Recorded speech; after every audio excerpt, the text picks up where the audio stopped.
ምዕራፍ 6 ክፍል 7 የደሎ ውሃ ግድብ ፕሮጀክት።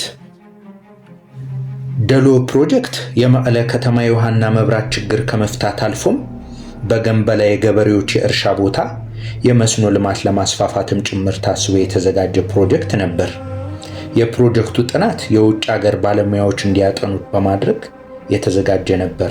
ይህ ፕሮጀክት ትልቅ የውሃ ፕሮጀክት ለማቅረብ ታስቦ የተቀረጸ ፕሮጀክትም ነበር። ቦታውም በኩሓ በኩል ፈለግ ዳዕሮ በሚባል ቦታ ደሉ የሚባል ቦታ ያለ የውሃ ተፋሰስ ነው። ጥናቱ ያካሄደው አርኪቴክት ፍራንኮ ታርዶቮ በሚባል ጣሊያናዊ ሰው ነበር። ፕሮጀክቱ ላይ እንደተጠቀሰው ለመቀለ የውሃ የመብራት ችግር ለመፍታትና ገንበላ በሚባል የገበሬዎች ማሳ የመስኖ ልማት ለማስፋፋት ታስቦ ነበር። ለመቀለ ከተማ የሚያስፈልገው የውሃና መብራት ፍላጎት ለማወቅ የህዝቡን ቁጥር በትክክል ማወቅ የግድ ይል ነበር። ልዑል ራስ መንገሻ ለዚህም መፍትሄ መሻት አልተቸገሩም። የህዝቡን ቁጥር ለማወቅ በአንድ ሌሊት ተቆጥሮ እንዲጠናቀቅ ተደረገ። አንባቢ ወይም ደግሞ አድማጭ እንዴት ተደርጎ የሚል ጥያቄ ማንሳቱ አይቀርም። ነገሩ እንዲህ ነው። የመቀለ ህዝብ ቤቱ ከገባ በኋላ የመንግስት ሰራተኞችና አስተማሪዎች በየቀጠናው አደራጅቶ በማሰማራት በአንድ ሌሊት ሁሉ ህዝብ ቤቱ ሳለ ተቆጥሮ እንዲጠናቀቅ ተደረገ። የፕሮጀክቱ ጥናት ተጠናቆ ፕሮጀክቱ ለማስፈጸም የሚያስፈልገው በጀትም ብር 500 ሚሊዮን ነበር።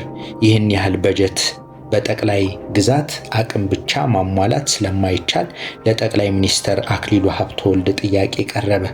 በጀቱ ሳይፈቀድ ይቀርና ልዑል ራስ መንገሻ ከልማት ባንክ በብድር እንዲሰራ ተጠይቆ ፍቃደኛ ሆኖ ተገኘ። ይህንን በጀትም ከመንግስት ይሁንታ ማግኘት ስለነበረበት ለመንግስት ተጠይቆ አዎንታዊ መልስ ባለማግኘቱ ፕሮጀክቱ ተግባራዊ ሳይሆን ቀረ።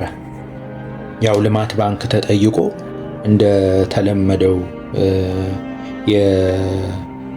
የትግራይና የኢትዮጵያ ሽኩቻና የፖለቲካ ተንኮል ልማት ባንክ እሺ ብሎ የኢትዮጵያ መንግስት ግን ሳይፈቅድ ቀረ ማለት ነው።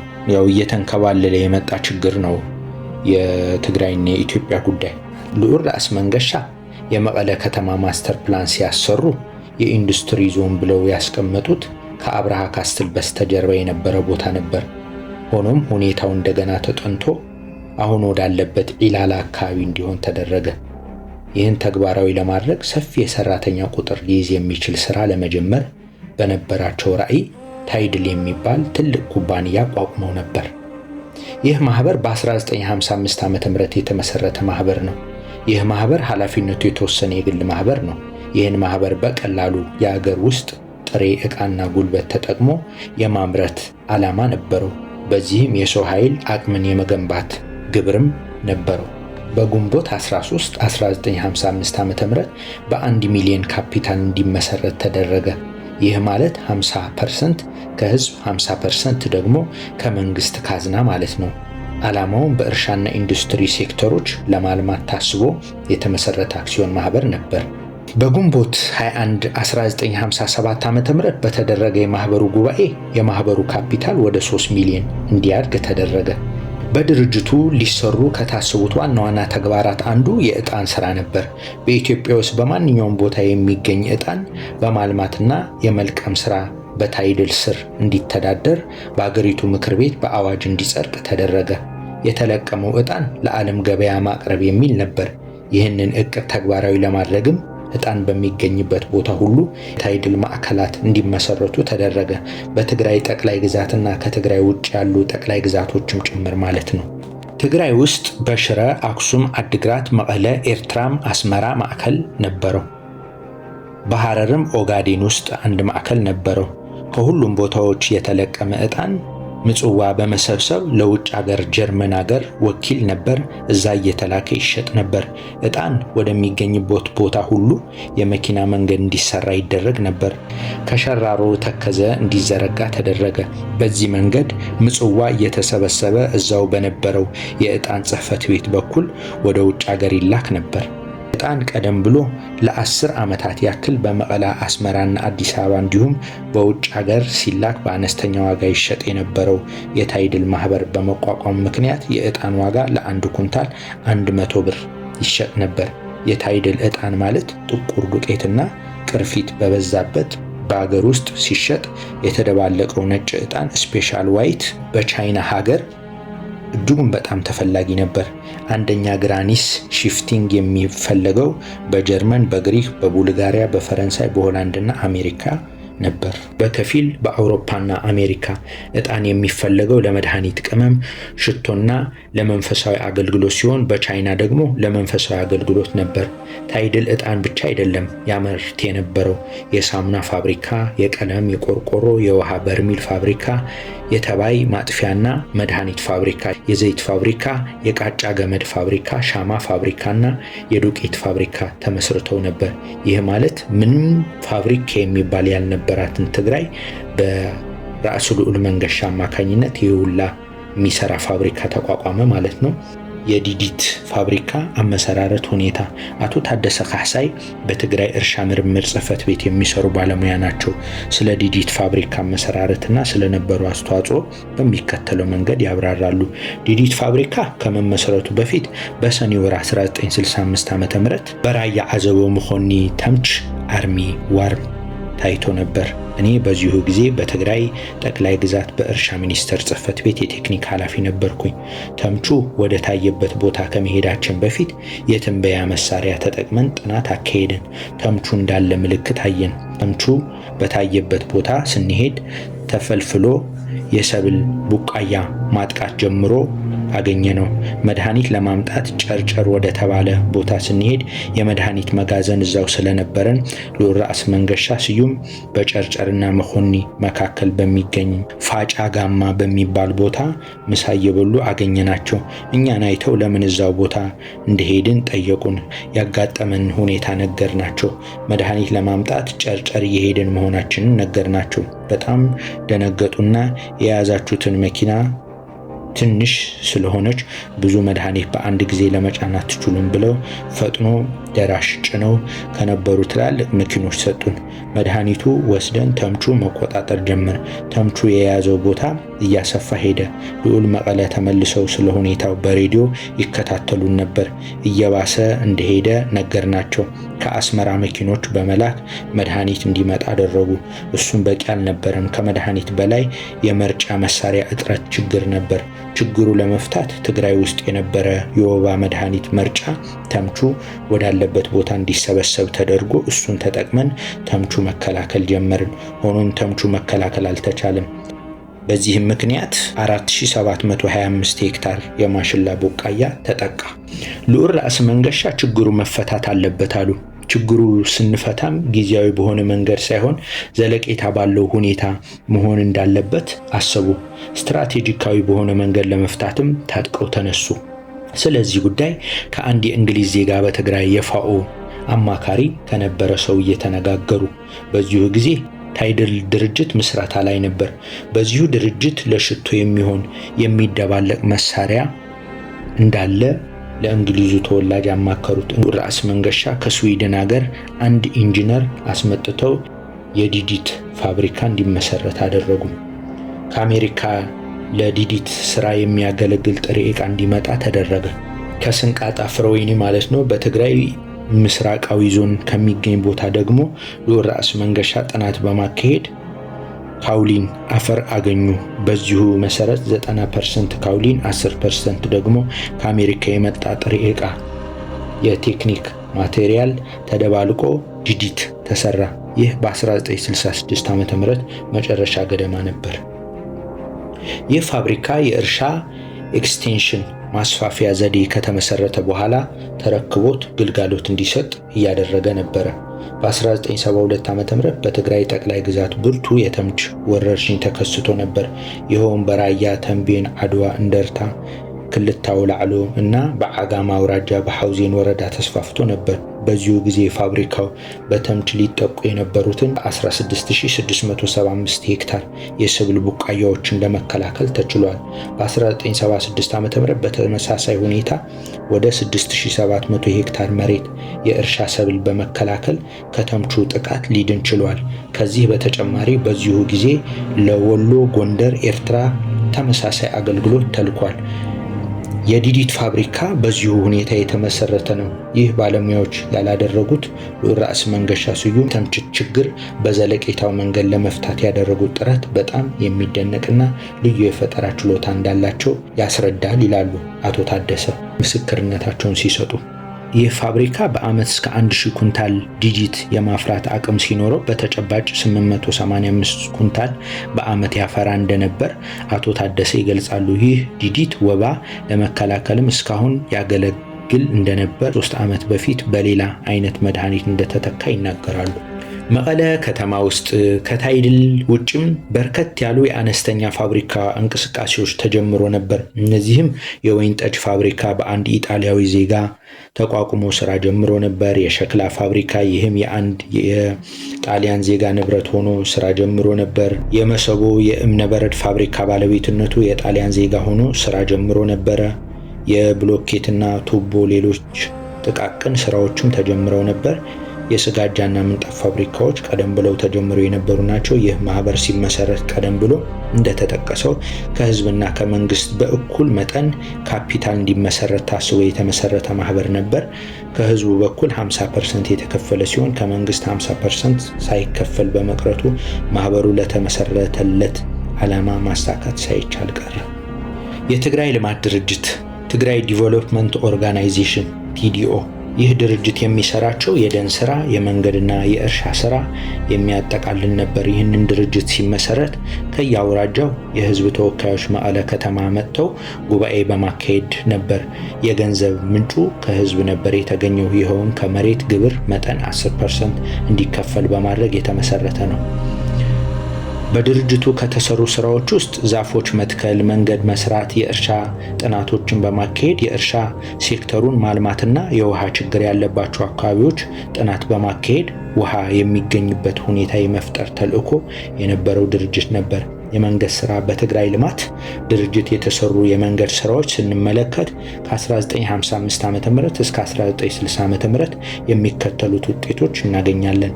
ከመቀለ ማይ መክደን 17 ኪሎ ሜትር፣ ከመሰቦ በራሕለ 114 ኪሎ ሜትር፣ ከበራሕለ አፍዴራ 250 ኪሎ ሜትር፣ ከማይጨው ባረንቱ 175 ኪሎ ሜትር፣ ከአድዋ በአቋራጭ ማይሽንኩርቲ 5 ኪሎ ሜትር።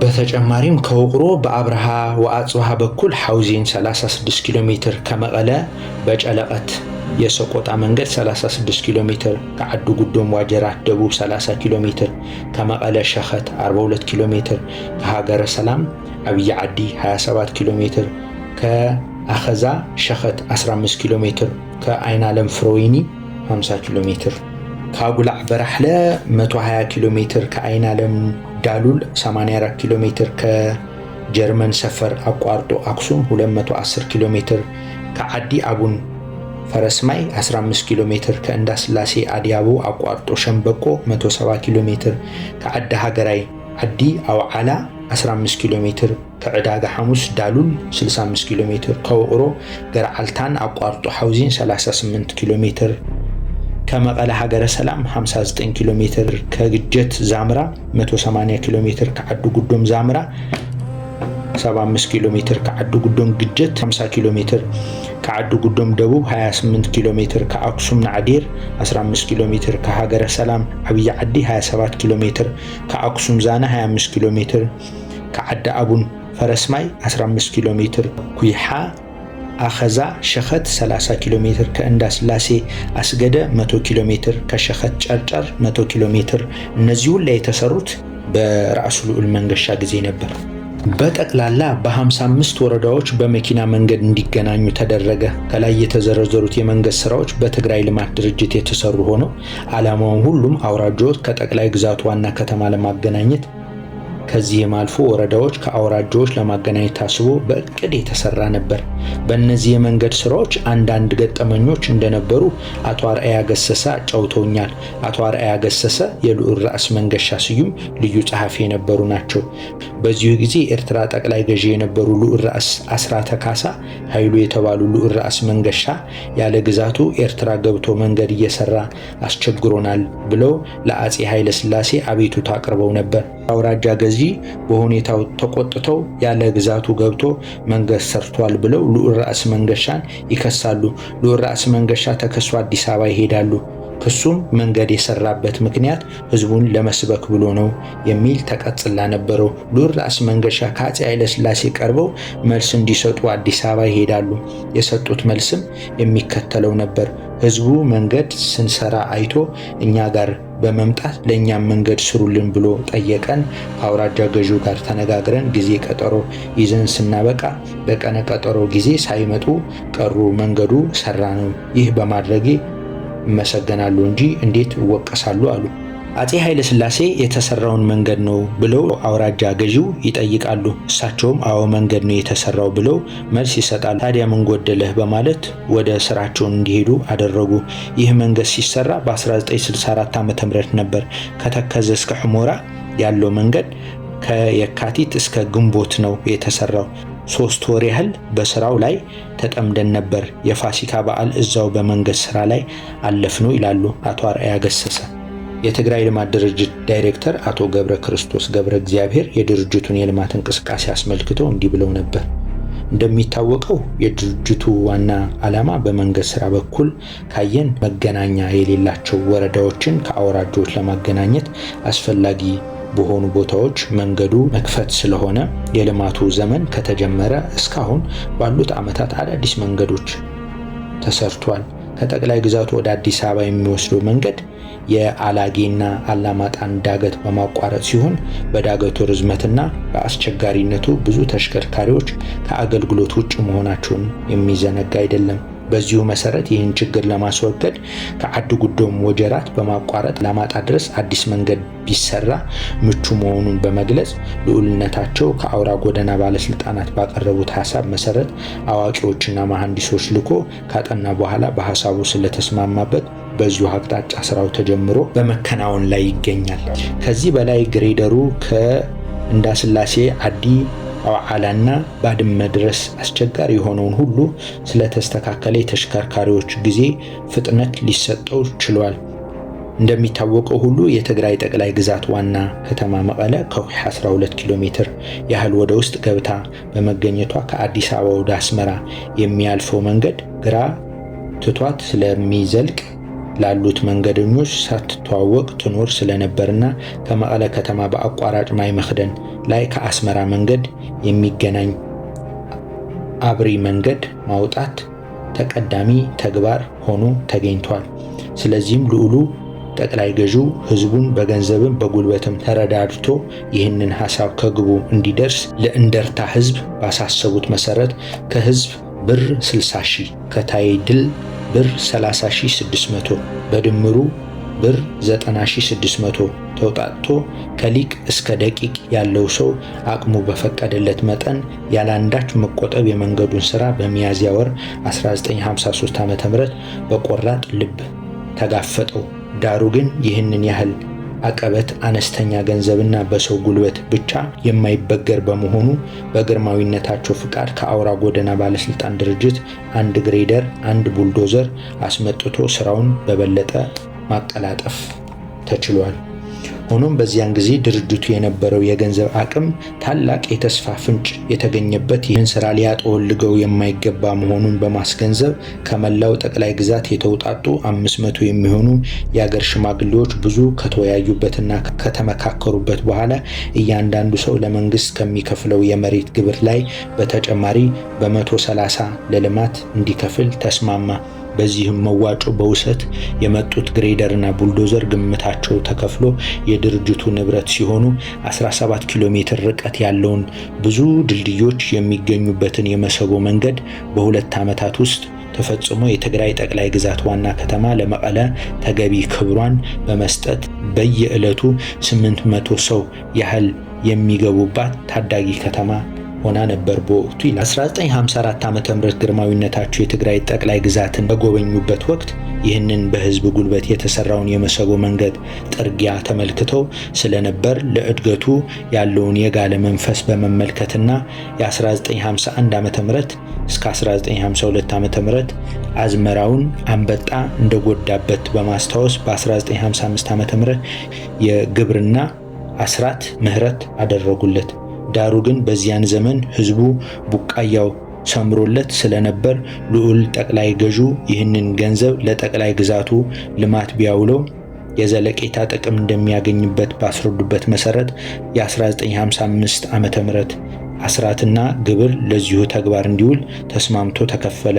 ለማንኛውም የእድገትና የልማት መንቀሳቀሻ የደም ስሩ መገኛ መሆኑን በመገንዘብ ወረዳዎች ከአውራጃዎች፣ ቀበሌውን ከቀበሌ በማገናኘት ህዝቡ የጋራ ጠላቶቹን ድንቁርና፣ በሽታና ረሃብን በህብረት ሆኖ እንዲመክት አንዱ ከአንዱ በመደጋገፍ የጋራ ብልጽግና እንዲፈጠር ለማድረግ ድርጅቱ ለመንገድ ስራ ቅድሚያውን በመስጠት ከ1953 ዓ.ም ጀምሮ እስከ 1960 ዓ.ም ድረስ 1091 ኪሎ ሜትር ያህል አዳዲስ መንገዶች ከመቀደዱም በላይ በጠላት ጊዜም ተሰርተው በጊዜው ብዛት እየፈረሱ ከአገልግሎት ውጭ የነበሩትን መንገዶች በመጠገን በማስተካከል የወትሮ አገልግሎታቸውን እንዲሰጡ አድርጓል። መንገድ ሲሰራ ከመንገድ ስራ ጎን ለጎን የትራንስፖርት ሁኔታም እንዲመቻች ይደረግ ነበር። መንገድ በተሰራላቸው ወረዳዎች ሁሉ የህዝብ ትራንስፖርት ይመደብላቸው ነበር። በየ8 አውራጃዎች ከጠቅላይ ግዛቱ መዲና ከመቀለና እንዲሁም በእነዚህ አውራጃዎች ውስጥ የሚገኙ 52 ወረዳዎች በመንገዶች እንዲገናኙ የትራንስፖርት አቅርቦት እንዲመቻች ይደረግ ነበር። ለዚህ የትራንስፖርት አገልግሎት ከተሰለፉት የትራንስፖርት ድርጅቶች በብዛትም በማንኛውም ሁኔታ ከፍተኛውን ብልጫ ይዞ የነበረው የሰሜናዊ ትራንስፖርት ኖርዘርን ትራንስፖርት ኤስሲ አዲስ ማህበር ነበር። ይህ ድርጅት ከማዘጋጃ ቤት በስተግራ በኩል የሚገኘውን ቦታ በሊዝ ለ30 ዓመት መሬት ተረክቦ በዚሁ ቦታ ድርጅቱ መስርቶ ይሰራ እንደነበር ይነገራል።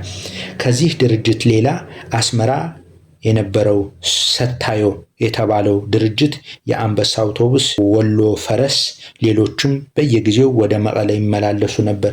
ለምሳሌ አቶ ታደሰ በርሄ የተባለው የወጀራት ሰው ከአዱ ጉዶም ወጀራት ሰኞ ሰኞ የአውቶቡስ አገልግሎት ያገኙ እንደነበር፣ ዋጋውም 75 ሳንቲም እንደነበረ ይገልጻሉ።